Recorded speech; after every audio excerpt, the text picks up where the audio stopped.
Hi, my name's John. A year ago, I'd never even heard of Fruits Basket. That was until my girlfriend introduced the anime to me. And I'm Allie. I've been reading the manga since I was in 3rd grade. We loved watching season 1 together so much, and we'd have all these crazy long discussions about what happened in each episode. And for season 2, we thought it would be really fun to share our conversations with you. So join us today as we talk about season 2, episode 4, I Got Dumped.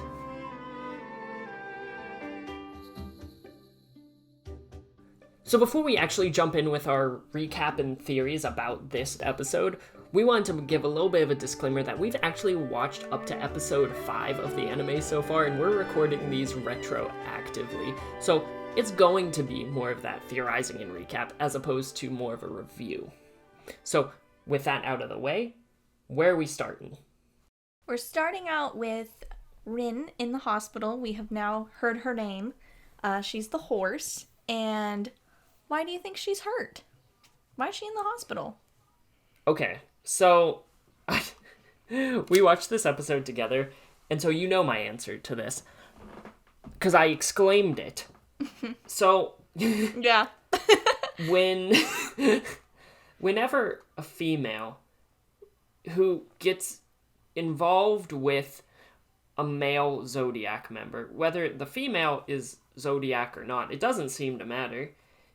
I've seen a trend of Akito beating the stuffing out of them.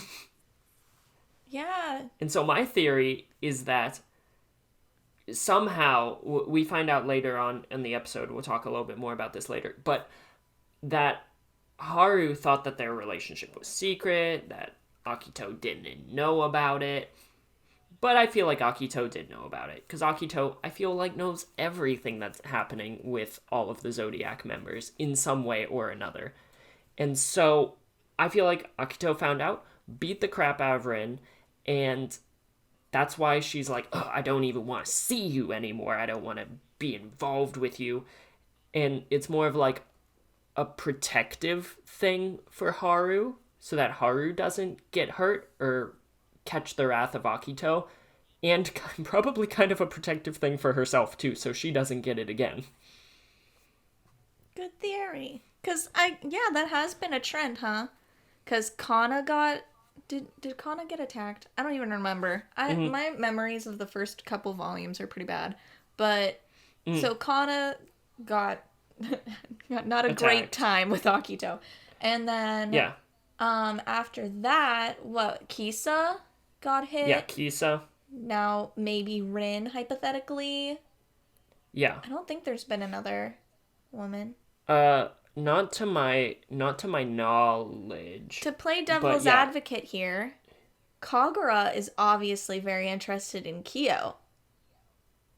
Do you think maybe just because they're not, officially dating, that's why Akito hasn't gone after Kagura, or... Well, Kyo's not invested in Kagura, though. Oh, so it's when the men are invested in the... Yeah. Okay. Yeah, it seems to be it's when the men are invested. Because, for the Kisa example, Akito got mad after he found out that Hiro was interested in Kisa, right? I believe so. Yeah. And so... then Kisa got it, essentially. And so I think it's when the males are invested that Akito gets angry. And I don't know if Kyo even necessarily counts in this equation, because Akito doesn't even want Kyo on the estate, really. Yeah, true. I just wanted to play devil's advocate. So that's where I'm at with that. Okay. And... something else that I have written down that I thought was really interesting, that I don't really know how they're connected, but I feel like they are, is Haru gave Rin those roses, and roses are a big thing in the intro. Well, there's a big moment with roses. Yeah. As the hat kind of flies by them. And so I don't know how it's relevant yet, but I think that the roses aspect will come back into play somehow. Maybe not, but that's something I kind of pieced together. When we were watching the opening, the roses started to show up, And then John goes, "Oh my gosh, the roses! Haru's roses!" And I went, "Oh, whoa!" And he's like, "I don't think that's important." And I went, "I never noticed that." So you can see the conflicting, cute little conversation. So who knows? But, okay. But that's all that really happens in that section. Yeah. And so then we have the opening, and then after the opening, we get another little classroom scene, and it's Uotani, Hana, Jima, and Toru, and Kyo, and Momiji just barges in to let him know. I think Yuki's there too. No, Yuki's not there yet. That's the second one. Oh, They're yeah, very similar. Yeah. Yeah, but then You're Momiji right. comes in to let them know some stuff. And, maybe not telling them the most important part, that Haru went dark. Just leaving that for later. No, yeah.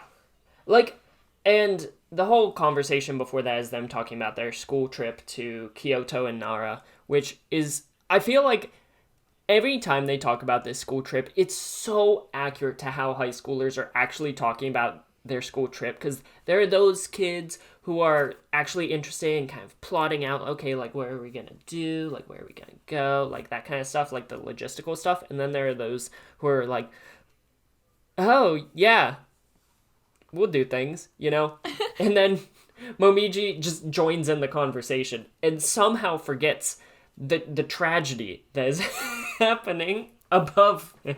Oh yeah. And Kyo's flirting and yes, all awkward. And Momiji, he's a perceptive little rabbit. Yes, he is. And he blatantly points it out, and I love how it's becoming so apparent that Kyo has to even the characters in the show. It's so apparent that he has a thing for Toru. Mm-hmm. And with Momiji picking up on it and making a little quip, and even Hanajima and Uotani kind of being like, Yeah. and him getting all flustered. I don't know.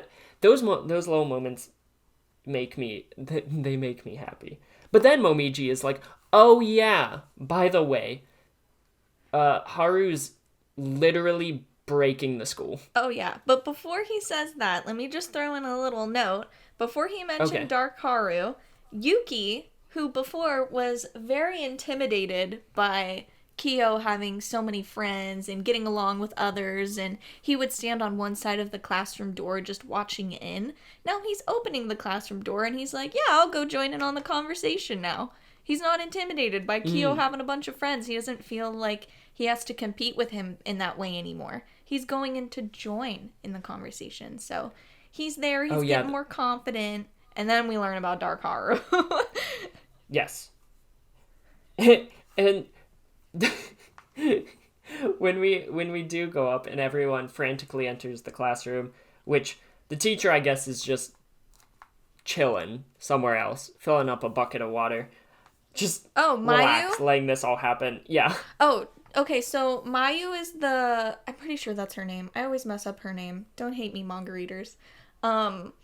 So she is the homeroom teacher of Toru and Kyo and Yuki. So that's not her classroom, because Haru and Momiji are first years. The teacher was seen outside with them with the students. You can see she's like off to the side and isn't wearing a uniform. So she's just hiding. She's just hiding. Yeah. Wow. Professional. Awesome. So I wouldn't mess with Dark Haru either. I mean, that's fair, but the teacher lets a bunch of students go in. I mean, regardless, they know that they're cousins, so they're like, okay, you want to handle it, figure it out. Fine. But Dark Haru slays me. This whole, I was rolling during this scene. But as they were kind of talking, there was one quote that Dark Haru kind of slid in there when he was talking to Kyo. Mm-hmm. And he said, "Your existence causes issues for us." Yeah. I wrote that down too. I was hoping you'd notice it. And this really kind of stood out to me because it really, I think it's easy to, like, I know that we all know that Kyo's the demon cat, whatever. Kyo's on the outs, not officially part of the Zodiac, but the fact that his existence as this cat demon has a profound effect on all of the Zodiac. It's not just adversely affecting his own life, or at least it's not in the perception of the rest of the Zodiac, because I doubt that only Haru thinks this, you know? Yeah, I mean, he has a rivalry with Yuki for a reason, so Yeah. Yuki is fighting back. I thought that was a cool insight. I don't know, is it explicitly stated? Am I just forgetting? Because sometimes I forget things, and you know this. But is it explicitly stated why his existence causes issues for the rest of the Zodiac? I know it's caused, like, a ripple. I know you probably know why, but... I know what happens later, but... at this point in the manga, I don't think they've explicitly stated it yet, and feel free to let me know in the comments if it's stated by then. But you do get some hints that the cat is ostracized, and maybe for a reason. Well, yeah. Because, like, the previous cat, who is Kazuma's grandfather, was put into kind of locked a away in the hills. Yeah. It's not in the hills. And they keep talking about... But you don't know that yet. Well... No, it's on the estate, but they don't make it very clear, but that information also doesn't really matter. But he's locked away. He's locked up. Mm-hmm. And they keep talking about how that could potentially happen to not Yuki, Kyo, mm-hmm. if he makes a mistake. And so I just want to know, like, maybe he's the highest risk of revealing their secret because he is very pronounced in his changes when he goes demon. And so that's a threat to the entire Soma family. I mean, they could always just wipe the memories. I know. I have no idea. Okay. But that stood out to me. All right. So Kyo, I can't talk anymore. Kyo is full on fighting Haru, and he starts to get very vicious when Hatsuharu brings Toru into the equation. He gets his real cool cat eyes. Oh, I love those. They're so cool. And I don't remember exactly what he says, but he does say Toru's name. And there's nothing added on to it. It's not Toru-chan. It's nothing. It's Toru. That's a big deal. Yeah, and I wrote down, don't grab Toru or you die. Yeah. Kyo was ready to kill. And again, we keep seeing the show likes to pit Kyo and Yuki against each other in these situations. So when Kyo sprung into action and protected Toru and kind of clocked Haru, you could see Yuki in the background, and it pans to Yuki's, just his face, and his eyes looking kind of empty. Yeah. And just doing nothing. He didn't budge in that situation when Toru was in danger. Mm-hmm. Whereas Kyo leapt into action. And I do think that really highlights kind of where they're both at mentally and in terms of their relationships with Toru, as is kind of touched on throughout this episode. Kyo's getting really close to her.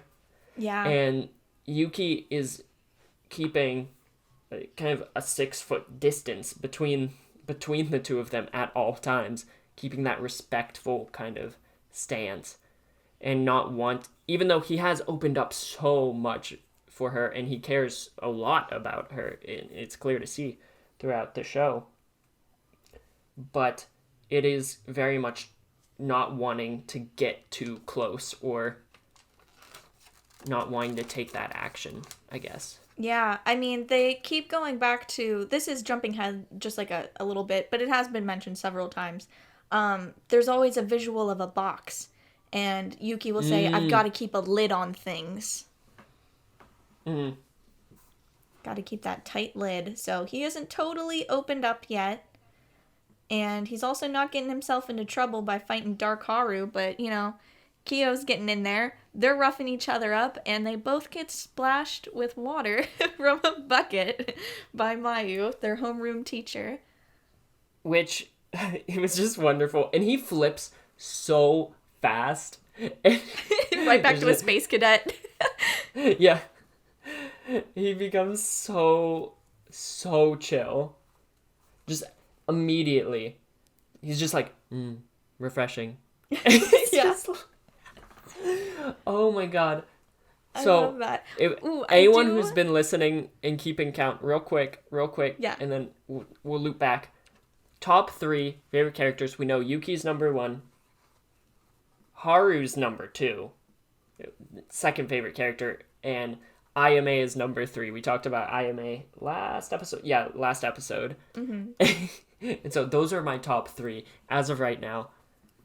Keeping that running count, they're the most wonderful. I guess it's the kind of white hair, gray hair. Oh yeah, characters that I tend to gravitate towards. You got a thing. I guess I do. You've got I don't a know. type I for didn't anime realize that. Look, it happens. So, what were you gonna say? Okay, so I have a question for you. I don't remember exactly when it's shown, but in season 1, just to refresh your memory about Mayu, Yuki, Kyo, Toru, like their homeroom teacher, right? So back when they talked about how Kana and like Hattori, which that's the dragon if you don't remember, they dated, they were really serious, they had to break up. Then Kana got into a relationship with another guy and they're engaged and she was going to get married and it's a whole thing. And they introduced that whole plot line and then they snuck in a little clip where Mayu had a photo of, I think, the wedding on her desk, meaning that she's friends with Kana. So she's kind of getting involved in Soma drama all the time. She has 2 Somas in her classroom. She just broke up a Soma fight, and she knows Kana, which means that she could be connected to a lot more Soma things here than you'd think. What do you make of that? What do I make of that? So, I genuinely haven't thought about that till this moment, but that does, now that you mention it, that does make a lot of sense in kind of seeing those connections. I have to wonder if she's friends. I don't think that she's actively involved yet. Okay. Right? So, because I think that she will start getting involved as she sees these connecting strands, or she is just keeping an eye out on all of them to make sure that they're okay. So she might know something about this whole curse thing. Like maybe, so she's friends with, what was her? Kana. Yeah, and so we don't know if Mayu's memory got erased. We never saw that. So she would have known that they had a very serious relationship. Yes. And what if Kana confided in her very good friend about the whole Zodiac thing?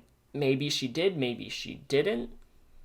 We don't know too much about Kana, you know? Yeah, and I mean... So what if she's familiar with the whole Zodiac thing, and she's kind of put 2 and 2 together that, oh, there's a Soma in this school, they could be part of the Zodiac. Oh, they act kind of odd. To give Kana credit, because she is good girl, we're gonna say that she didn't spill a giant family secret, and Mayu could put 2 and 2 together and be like, wow, Kana and Hattori, they're a thing. Wait a minute. Now it's a couple months later and she doesn't even know who he is. Oh, okay. So I don't even think she needed to know there was a secret. So it's more or less. So maybe she is just keeping an eye out to make sure that these kids are okay, and kind of almost taking that overseer position, not knowing that they turn into animals and are cursed and whatever, but almost having an ally in the schools. Because I think that she's good. She's always seemed good to them in the show. Maybe. I don't know. I just wanted to tip you off to it and give you some stuff to chew on and think about. So Yeah. there's your stuff to chew on. So they get splashed on by Mayu. They're gonna simmer down, and our cast is talking. They're reflecting on the moment, and Yeah, they kind of move into the hallway, mm-hmm. and Momiji just, I'm sorry if I'm skipping over something, but Momiji just keeps pointing that Kyo couldn't bear it if something happened to Toru. But then he looks at his bracelet. Yeah. And has that flashback to that moment. And I think we talked about this on a previous episode, but I really like that they are actively saying that the fact that he did that is still kind of plaguing his conscience. Because we haven't seen all that much of them kind of reliving that moment, maybe once or twice since it happened. But the fact that that's still kind of weighing on him, and how that still worries him, like, what if that happened again? And I don't know, I thought that was a cool moment and a peek inside his head, that he probably thinks about this more than often than just that moment. Yeah. Another thing that happened during this little scene was Toru, and it looks like she really wants to go comfort Hatsuharu. She's very worried about him. And Yuki says that he's gonna go after Hatsuharu and he's gonna go help. Which, I mean, that's already pretty important that he's stepping out to go help someone. When Kagura was upset after the whole Kyo transformation thing, he didn't really know how to comfort her in that moment. But now we're jumping ahead it's been a couple months now, and he's actually going after someone. He sees when they need help, and he's gonna go help them, and he knows how. Yuki is the best person for the job, and Momiji has stated that. So I like that Yuki's going to help, and Toru is realizing that this is someone that she can't help right now. And the look on her face kills me. Yes. Because she is the helper. She is the one who wants to help everyone. Probably, I would imagine that that's very much a defense mechanism, almost to help herself, because we're kind of seeing the cracks in Toru. Kyo pointed that out a couple episodes. Well, not pointed it out, but kind of showed how kind of fragile she is. And I feel like her making sure to help anyone whenever they need it is a way of almost keeping herself in check, so that she can worry about someone else. Because if she's worrying about someone else and helping someone else, she doesn't have to think about her issues or her problems, because she can take on their issues. And I thought that was really cool, how distressed that single frame she was, just by watching Yuki run up the stairs and her not being able to do anything. And there was, I don't know how to frame this. There was a moment. Momiji had a moment. There was one singular frame where you saw a lot of emotion on his face, and I really appreciated that moment. Right when he started to realize that, like, Kyo was flirting with Toru, there's a moment where you can, like, see the gears in his head moving, and he's putting it together. And in that moment, it's like he figured out exactly how to respond, because he's like that. He can just put those things together and come up with a whole plan on how to act right away. And I really liked that singular frame of you seeing the gears in Momiji's head moving.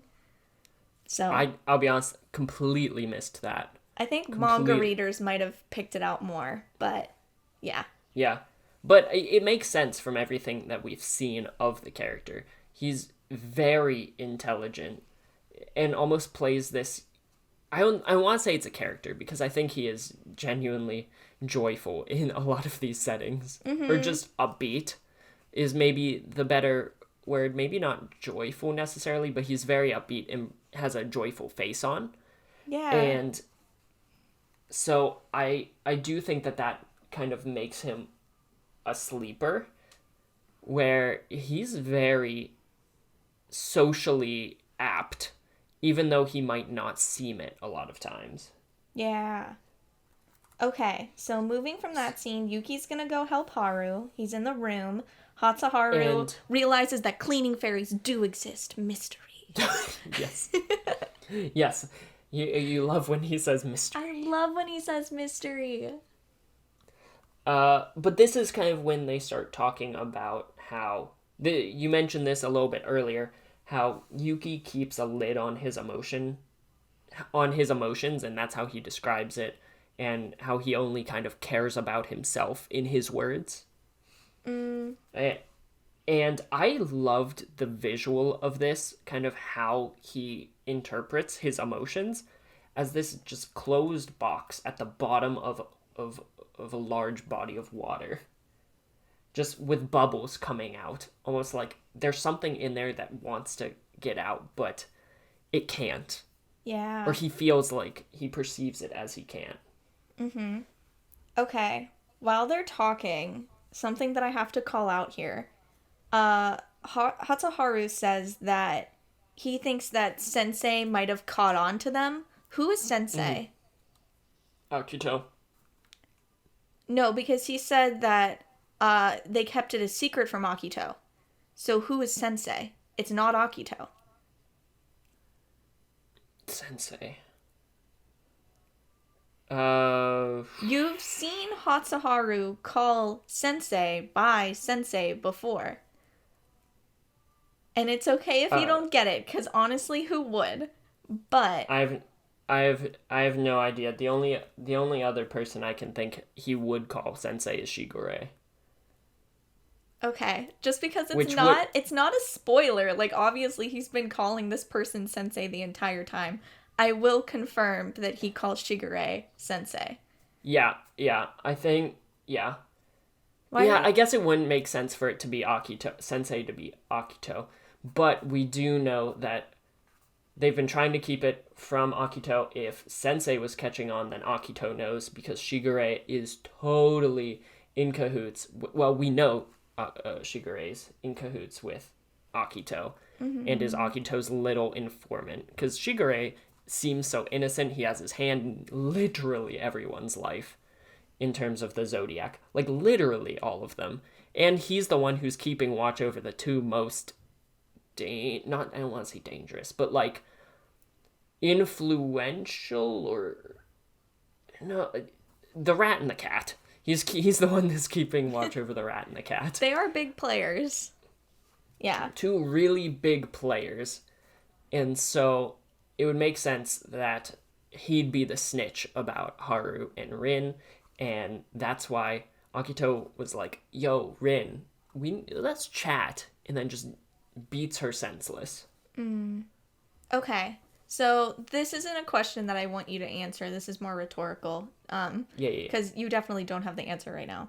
But why does Hatsuharu call Shigure Sensei? That's something that I want you to think about for the rest of the duration of you watching this anime. I want you to figure out why Hatsuharu calls Shigure Sensei. Chew on that. Okay. I feel. Can I just speculate? You can take a stab at it. Go ahead. I have no rationale really for this, but the only reason that I could think of that he would call Shigure Sensei would be if he had profound struggles adjusting to life as a member of the Zodiac, and Shigure kind of lent that hand to him almost to try and help him cope with some of the difficulties of being part of the Zodiac. You know? Because Shigure is older. Maybe Shigure reached out or welcomed Haru in to his mind to be like, yeah, I'm also part of the Zodiac. This is how I cope with some of these difficulties. And so maybe that's why he calls him sensei. I could definitely see how you got there, and that's good theory, 100%. Yeah. I mean, you can see Shigure is like one of the only ones who lives on the outside, and people always note that about him. They're like, "Oh, Shigure, he lives on the outside. I could go to Gurei's house, you know." So yeah. I do see how you got there, and it is a good theory, 100%.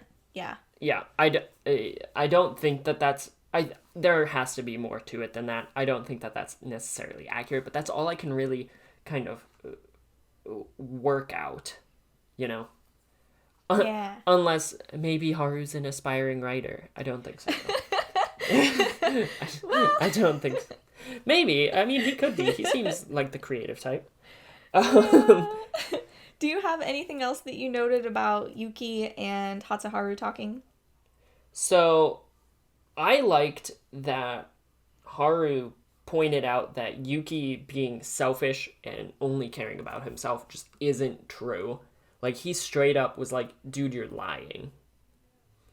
And I thought that was really cool. And something that Yuki needed to hear. Because he was like, if you only cared about yourself, you wouldn't be here right now. Mm-hmm. And it almost shows that camaraderie between the two of them. We know that Haru hated Yuki at one point.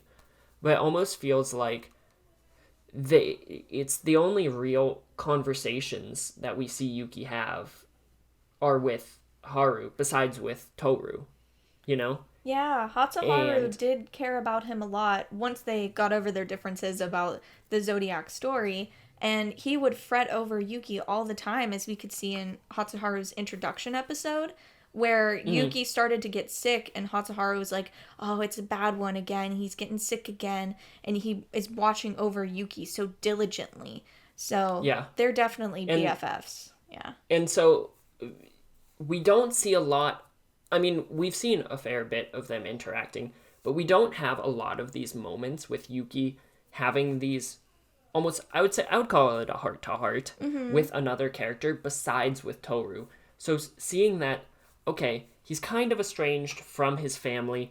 IMA had a great conversation with him last episode, but he wouldn't go to IMA for anything. And so seeing him actively reach out to Haru to help Haru and having that conversation, I thought was really great. Yeah, definitely. All right. So, anything else? No. I think that's it. Okay, cool. So, the next couple scenes that we get are pretty quick. So, we get Kyo, and he is practicing at the dojo, and he takes a moment to look down at his beads, and he reflects on it and thinks to himself, who am I telling her to stay away from Dark Haru? Remembering when he attacked Toru. Yeah. And we've already kind of talked about this, so we don't have to beat a dead horse. Whoa, that's the next scene, buddy. That's a terrible expression for this episode. But oh no. But yeah, I like how they keep going back to that inner turmoil. But then the next scene is Haru going to the hospital, kind of waits outside Rin's door, but then walks away. And then it flashes into the hospital room. And I just wrote in all caps, where'd she go? Like, where did she go? I have no idea what her deal is. I can't get a beat on her at all. Other than she's probably been deeply traumatized like the rest of them. Yeah. Everybody's got PTSD. Seriously. It's like Oprah. It's all under their chairs. Anyways. Okay. Next. Next. Nice. Okay, so now we're back in the classroom in an eerily similar way that we were in the beginning of the episode, to the point where I got very confused when I saw this scene. Yeah, I was like, what? Wait, did it restart? I thought the player like hit repeat. Also, just to be clear, we're not making light of PTSD. It's a very serious diagnosis. No, it's very serious.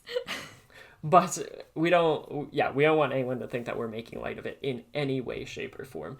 But back to what you were saying, I thought the episode restarted on accident. I was like, what's happening? Because it was almost beat for beat the exact same. Yeah, I think they even used the same music, but yeah, I was like, what? Okay, so they're chatting again about the trip. I think this time they're talking about like what food they want or something along those lines. And then Momiji runs in again, and he's letting them know that Haru got suspected or suspended.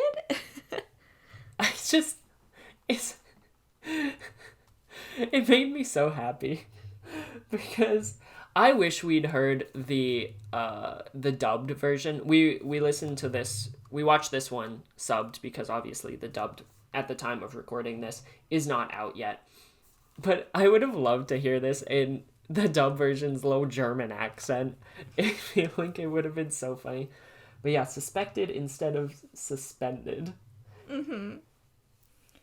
And they're all worried about him, and Toru and Yuki go to walk home, and then Yuki's like, I'm gonna go visit Haru. And the look on Toru's face, ooh.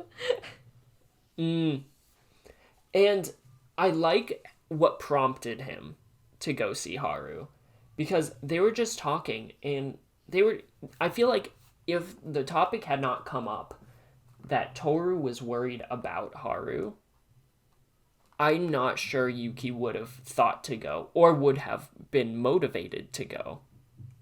Yeah, but Toru was just fretting over him and being so worried and thinking that he might be upset right now at home, not even able to go to school. Yeah. And so, what were your feelings about the face she made? I just thought it was so intense for her to have to see Yuki, A, going outside of his comfort zone and going to the estate when she knows that he does not want to, and B, her knowing that she can't help someone right now. And I feel like that gets to her a little bit. Going back to that. Yeah. Yeah. I mean, she's been able to help everyone thus far.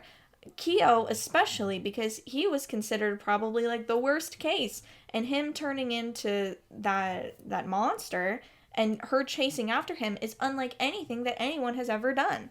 So she's able to help everyone, and now homegirl's walking home alone, and she's gonna prepare dinner, and no one's gonna be there to eat it because they're all off doing their own thing, helping people, and oh my gosh, yeah. And jumping ahead just like a hot second, because we're on the topic anyway, then you see after Yuki and Haru had their talk, we see Toru sitting at the table ready to eat, and she has the food covered up. She's trying to keep it warm, and Shigure comes in, and he's mentioning how he wants to eat and everything, and she's just sitting there waiting to feed everyone. Like, she didn't even move. She's just sitting there waiting to have a family dinner. She didn't go do homework. She didn't go do laundry. She didn't do anything. She's just waiting to, like, help. Yeah. It hits me so hard. Oh. She kills me. But then kind of moving back a little bit to Yuki. So this whole sequence, it was very... The episode becomes very cinematic from this moment forward. But when he's going to the estate, and it was very... I want to use the word visceral. Yes. Because we see Yuki starting to... I know that he was kind of jogging there, correct? No, he was walking. He was walking, but he starts breaking out into a sweat. I imagine it's a cold sweat. As he gets closer and closer to the estate. And then has these kind of profound and horrifying flashbacks. And to the extent, it affects him to the extent that he vomits. And I know we'd already kind of joked about this a little bit, but he sincerely does have, I would say, PTSD. He has, if we go through the show, I've kind of looked up the exact diagnostic criteria for PTSD, and I think it's a safe assumption knowing his history and the diagnostic criteria. I'm not going to go through every last piece of it, but that Yuki has PTSD. How even at the mention of Akito's name, let alone seeing Akito, if we think back to season 1, when he saw Akito, he was absolutely frozen in terror. So I think he was having a panic attack. 100%. Just then. Yeah. He was 100% having a panic attack. And then as he gets closer to the threshold and has that exact same flashback again of Akito right there after he vomited, it's absolutely it's heart-wrenching. It's really kind of heart-wrenching. Yeah. Seeing, and it's so well done too, because it's not over the top. It's very understated, all of it. Kind of those PTSD symptoms. Mm-hmm. I feel like so often in media, we see PTSD only being experienced by people who had gone off to war, especially in American media. So being able to see someone who went through a traumatic event through abusive situations have a panic attack because of PTSD, I really appreciated them doing that. And I know I joked earlier, like everyone has PTSD, but you do see those moments, and I love that we get to see how it affects them all differently, because they all have different reactions to their own traumatic events. Yeah, and so even though I can't say for certain that all of them have PTSD, they definitely do all have trauma and trauma-related symptoms. Mm-hmm. And the only one that I, at this current moment, just with my knowledge that's still kind of bumbling around in my head, because I do forget a lot of things sometimes with anime, the only one that I feel confident in saying, I would say if he was a real person, he could be easily diagnosed with PTSD, is Yuki. Yeah. And I don't know, I really enjoyed that short little sequence because of how well done it was. Kind of getting to the essence of, oh wow, this is how profoundly the Soma estate affects him. Yeah, and then once he crosses that threshold, he's immediately reminded of Akito because of that handmaid or maid or whatever who came up to him and was like, whoa, you're at the estate, go to Akito's side at once, he was worried sick about you. And yeah, that woman. Even, did you see him visibly wince when she said Akito's name? Oh yeah. It's like in Harry Potter. Not to bring Harry Potter into this, but I'm kind of obsessed with that too. But it's like when they say Voldemort, and everyone winces when you say Voldemort. That's kind of the reaction Yuki had there. And something that we skipped over was, what's Rin doing? What's Yeah, she being sneaky. What's she doing? She snuck in. She's like a ghost. Like, what is happening with her? Because it's almost like she was a ghost as she walked in. I mean, she did flee from the hospital. No, she's not a ghost. I know. But but like, what is her? I don't have enough knowledge of her at all to have any theories as to what she's doing. But what is happening there?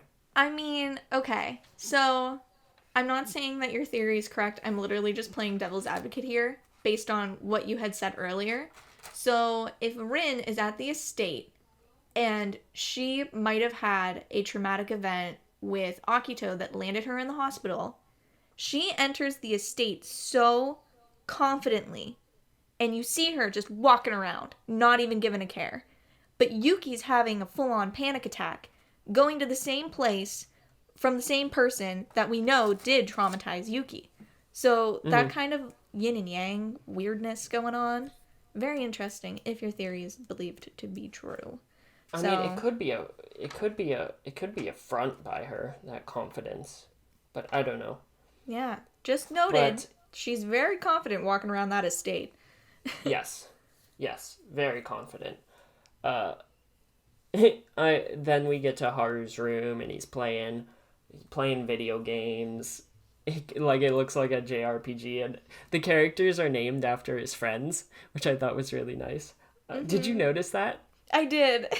And another thing that I wanted to point out is Takaya, the author, she loves Final Fantasy, so they're probably playing Final Fantasy. I think that was that render was specifically made for this. Oh, definitely. But I think she loves. I think it's JRPGs. intended to be. I think it's intended to be a stand-in for Final Fantasy because the UI kind of looks similar. Mm-hmm. But I don't think. I wish it was an actual screen grab from Final Fantasy because I think that would be so funny. That would be so funny. But even the sword looks like Cloud's sword, so it was supposed to be like a faux Cloud. Oh yeah, but which is hilarious. As a manga reader, I really appreciate that the staff working on, the animators and the whole crew working on the anime, they have read every single one of Takaya's author's notes on the side panels of the manga. And she had mentioned that she was playing, I forget which Final Fantasy game, but that she really liked Final Fantasy. So we see 2 mentions of notes that Takaya had left on the side panels of the manga. First is Haru probably playing Final Fantasy, because in the manga he just said it was a video game, but they actually show it in the anime. And then also, another thing that was a side panel is that Haru makes all of his own jewelry and clothing. And we don't see that in the manga, but they show it in the anime. They show his workbench, where he makes the jewelry, and he has a bunch of magazines and different clothing books around that tell him how to make the clothes. And so I have my own little headcanon now that Ayame has been helping Hatsuharu learn how to make clothes, and that's why Hatsuharu knows so much about Ayame's shop. That's my headcanon. Maybe it was mentioned in one of the side panels. Totally don't remember, but that's my headcanon now. Maybe Ayame sensei too. But I think Haru is kind of going into their conversation, but yes. I think that all of that's so cool. The fact that he makes his own clothes and likes Final Fantasy because Final Fantasy is spectacular. But going into their conversation, yes, I think Haru is such I think it's so nice that he's just not giving up. But I also am dude, not to be that person, but give up. You're putting both of you in danger if my theory is correct. Yeah, it'll end poorly if history leaves any context, you know? Mm-hmm. And so, while in my I want him to persist, and huge respect for him for persisting, because if you care about someone, you should. But at the same time, I'm this could go poorly, and I don't want to see it go poorly. Yeah. Because he's putting them both in danger. And then he starts pushing Yuki to use Toru's first name. Yeah, he's bringing it up again. And even Yuki's oh, you're still on that? Hatsuharu is a big shipper of Yuki and Toru. It's not gonna happen, though. Let's be honest. You don't think so? I don't think so. Because I know, maybe it's possible that they're doing, the slow burn here, and Toru will fall for Kyo first, but then realize Yuki is the best. And I guess that's, a possibility. But I just don't see that happening. Because the connection between Kyo and Toru is just so profound. And I just don't feel like it's like that with Toru. It's more... People who ship Toru and Yuki will hate me for saying this, but it feels so much more like a family thing. Yeah, like a brother, sister. Yeah. Okay. Yeah, or even just like the best of friends who have each other's back no matter what. Like I think they're so close. And I think he's uncomfortable getting close to anyone in regards to that, but nothing about it feels romantic to me. Okay. Noted. All right. And then we see Kyo working hard to improve himself and having that very cinematic, like, sweat gleam moment. I punched the air there. Oh, yeah. And Toru with the dinner, but we already went over that. Mm-hmm. And Shigure being so nice, and he's like, oh, you know what? Actually, I'm going to go work on my stuff for my editor. And she's like, oh, good. Everyone isn't going to eat dinner separately. Thank God. And then we see Rin again, just being weird. And just standing there, staring after Yuki as he departs. And I'm just like, what is your deal? But again, I have no idea. And I think that's the end of the episode. Yep, next one is Wait for Me, Tororo Soba. And I'm excited to talk about that one. Yeah. As we mentioned earlier, we're already caught up to episode 5, so we know what happens there, and we can't wait to talk about it again. Yes. Oh, wow, this was a long one. Oh, yeah. Okay. Okay, well, with all that being said, thank you so much for watching this episode. And if you like this video, you want to hear more of us talking about Fruits Basket. But with all that being said, if you like this video, if you want to hear more of us talking about Fruits Basket, like, comment, and subscribe down below. And as always, we hope you have a fantastic rest of your day. Have a great one, guys. See ya. Later.